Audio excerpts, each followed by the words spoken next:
Halo, jumpa lagi dengan saya Siti Nur Arina Manasikana. Pada kesempatan kali ini saya akan berbagi tips bagaimana pembelajaran jigsaw ini diterapkan di sebuah kelas. Nah, teknik jigsaw ini sangat baik, sangat bermanfaat bagi siswa yang aktif maupun pasif. Aktif ini berarti siswa belajar untuk memberikan opininya tentang materi yang didapatkan untuk berbagi dengan sesama teman. Kemudian bagi yang pasif, dia berusaha untuk lebih aktif lagi, lebih berinteraksi dengan teman-teman sebayanya. Kemudian di sini guru hanya sebagai fasilitator. Jadi guru adalah hanya mengingatkan bagaimana sih teknik jigsaw yang sebenarnya itu, bagaimana sih cara-cara langkah-langkahnya itu. Nah, langsung saja kita lihat bagaimana pembelajaran jigsaw di sebuah kelas. Baik, sebelumnya, Assalamualaikum warahmatullahi wabarakatuh. Waalaikumsalam warahmatullahi Waalaikumsalam wabarakatuh. warahmatullahi Waalaikumsalam wabarakatuh. warahmatullahi wabarakatuh. Sebelum mengawali pembelajaran pada kali ini, marilah kita berdoa menurut agama dan kepercayaan masing-masing. Berdoa disilakan.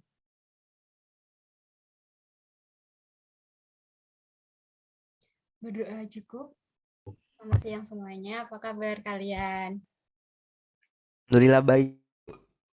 Oke, pertemuan minggu Baik lalu Ibu.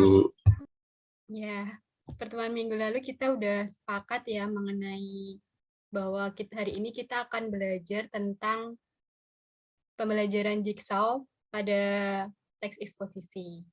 Nah, bagaimana teman-teman? Apakah kalian sudah pernah mengenal tadi jigsaw atau pernah juga menerapkan di jenjang SMP, sekolah menengah pertama maupun di SMA, sekolah menengah atas?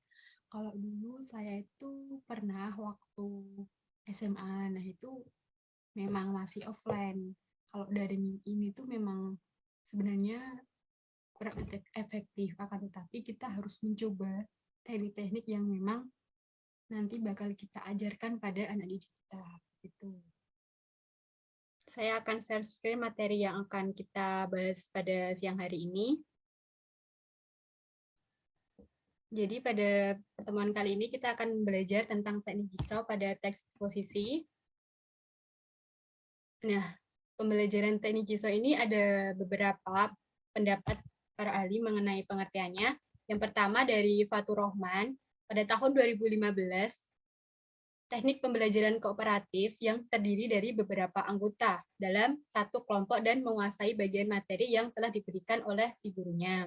Kemudian yang kedua dari Suherti dan Maryam pada tahun 2016, model pembelajaran jigsaw itu pembelajaran kooperatif yang berpusat pada peserta didiknya, bukan si gurunya. Jadi guru itu hanya bertindak sebagai fasilitator.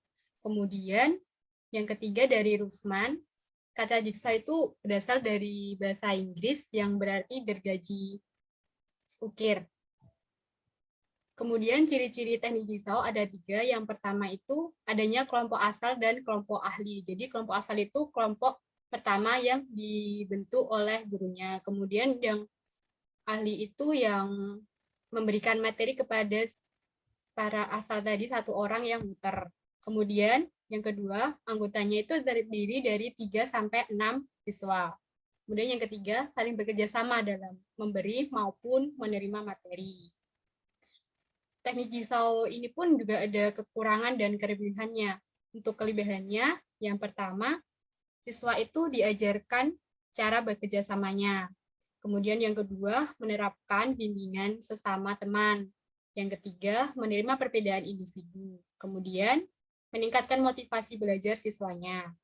Yang kelima, setiap anggota itu berhak menjadi ahli.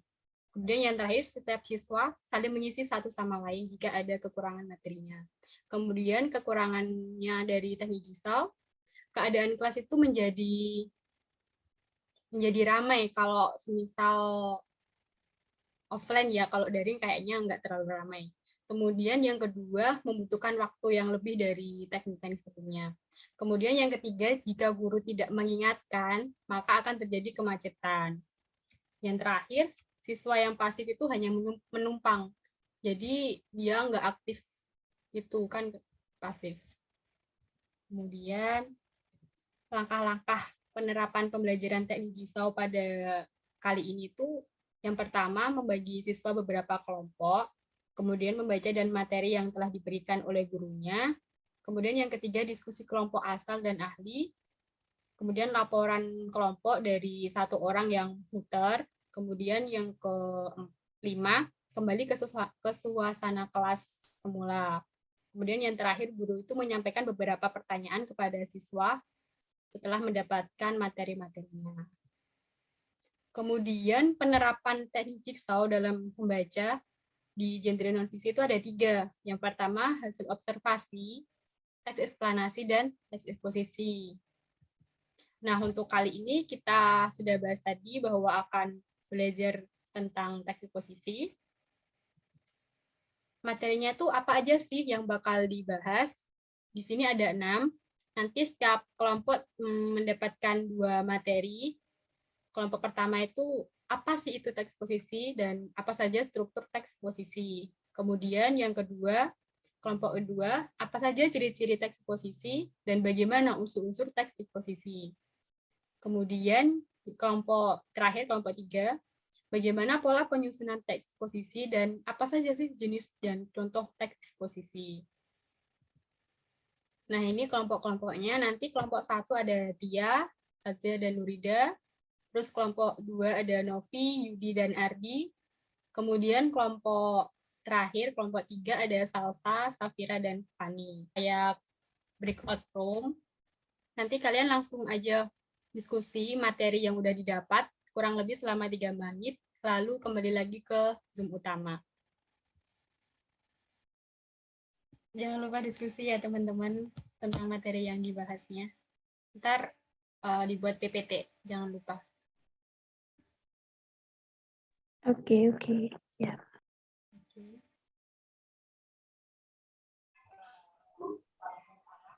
Oke teman-teman, kita bakal kan tadi kebagian ada dua bagian.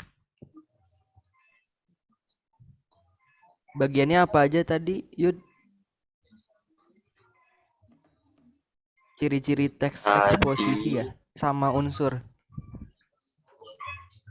Sama unsurnya.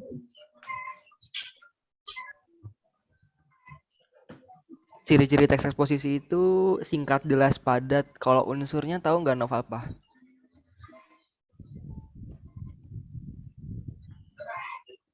Kalau teks eksposisi unsurnya kan ada 3. Ya.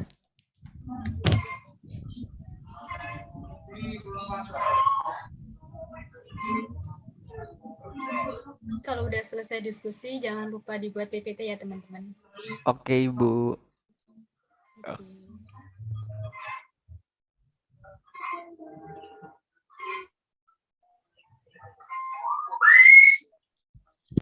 Unsur-unsurnya ada 6. Oke, aku bikin PPT-nya udah jadi, guys. Ini PPT-nya, guys, sudah jadi.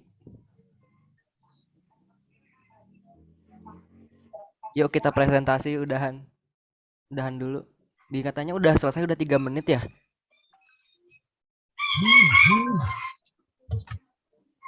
Ya udah, yuk balik lagi ke ruang utama.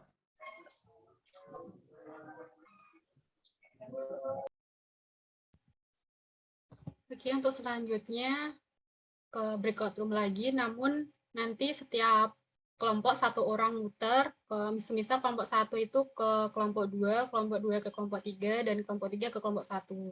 Nah, 2 orang nanti jelasin yang udah dibuat PP tadi, dijelasin sama teman-teman yang muter gitu. Langsung saja ya.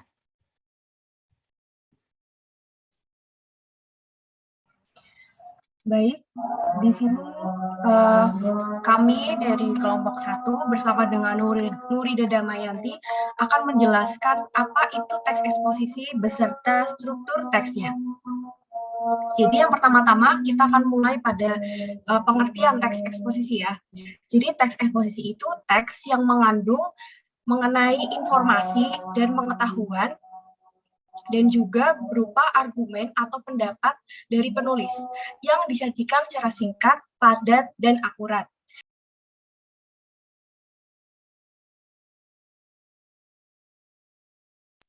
Bagaimana Safira? Apakah ada yang ingin ditanyakan? Atau Baik, sudah sudah cukup jelas. Terima kasih atas penjelasannya, Astri Nurhayati dan Nurida Damayanti. Ya. Oke, jadi ciri teks eksposisi itu menyampaikan informasi atau pengetahuan singkat, jelas, padat, dan lugas berbahasa sesuai ajaran buku. Bahwa informasi atau pengetahuan kondisi bersifat faktual. Ya, isi informasi atau pengetahuan unsur apa, siapa, di mana, kapan, mengapa, di mana. Teks ini bersifat objektif, sesaran, dan pihak netral. Oke, jadi pola penyusun teks eksposisi itu ada 4. Yang pertama ada pola pengembangan definisi, yang kedua ada pola pengembangan proses, yang ketiga ada pola pengembangan ilustrasi, dan yang keempat ada pengembangan klasifikasi. Yang kelima ada pola pengembangan perbandingan dan ada pola pengembangan laporan. Jenis teks eksposisi yaitu ada eksposisi definisi. Yang kedua ada eksposisi proses. Yang ketiga ada eksposisi ilustrasi. Yang keempat ada teks eksposisi analisis. Yang kelima eksposisi pertentangan. Yang keenam eksposisi laporan. Dan ini adalah contoh dari teks eksposisi. Di slide 1 ini merupakan struktur eksposisi yang berupa tesis. Yang slide kedua ini adalah struktur teks eksposisi berupa argumentasi.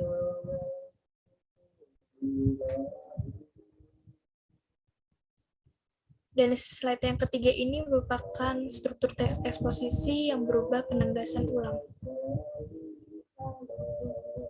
Terima kasih. Kelompok 1 udah selesai ya ini? Sudah. Oke, tunggu kelompok yang lain dulu ya teman-teman. Oke, kelompok 1 sampai itu udah selesai semua ya. Jadi materi yang didapat itu nanti saling berbagi gitu. Kemudian ini langkah terakhir dari pembelajaran teknik jigsaw adalah pertanyaan yang akan saya lempar kepada teman-teman mengenai materi yang sudah didapat. Untuk yang pertama, pertanyaannya adalah apa aja sih struktur dari teks eksposisi? Mungkin dari teman-teman, dari Tia mungkin bisa menjawab. struktur teksnya itu ada tesis, argumentasi, dan penegasan ulang. Iya, benar banget. Kemudian pertanyaan yang kedua, apa aja sih unsur-unsur kebahasaan dari teks eksposisi? Mungkin dari Ardi bisa menjawab. Ada nominal, konjungsi, kata leksikal. Baik, benar banget. Lalu, dengan materi yang telah kalian dapatkan tadi, ada beberapa yang dapat saya simpulkan. Yang pertama adalah teks eksposisi. Teks eksposisi adalah teks yang berisi pengetahuan yang disajikan secara singkat, padat, dan jelas. Kemudian strukturnya ada 3 tadi ya. Yang pertama ada pernyataan umum atau tesis, yang kedua kemudian argumentasi, dan yang ketiga atau terakhir adalah penegasan ulang. Lalu ciri-ciri teks eksposisi itu ada apa aja sih? Jadi ciri-cirinya itu menyampaikan informasi dan pengetahuan itu secara singkat, jelas, dan padat tadi, dan informasi atau pengetahuan itu berdasarkan kondisi sekarang dan bersifat secara faktual. Kemudian unsur-unsur teks eksposisi itu ada apa aja sih? Ada menggunakan promina, nah kemudian ada adjektiva juga, ada menggunakan adverbia dan menggunakan verba tentunya. Kemudian ada nomina juga. Lalu pola-pola penyusunan itu tadi udah dijelasin ya, ada 6. Yang pertama adalah pola pengembangan definisi, lalu proses, ilustrasi, klasifikasi, perbandingan, dan yang terakhir adalah pola pengembangan laporan. Nah, lalu jenis teks eksposisi tadi ada apa aja? Nah, yang pertama itu ada eksposisi definisi, proses, ilustrasi, eksposisi analisis, pertentangan, perbandingan, dan eksposisi berita. Begitu yang dapat saya simpulkan dari materi teman-teman yang telah saling bertukar. Ada yang menjelaskan, ada yang mencari materi. Jadi begitu ya teman-teman, pembelajaran teknik digital kali ini. Kita akan belajar membuat eksposisi. Jadi teman-teman nanti bisa membuat eksposisi dari jenis-jenis yang ada di teks eksposisi tersebut.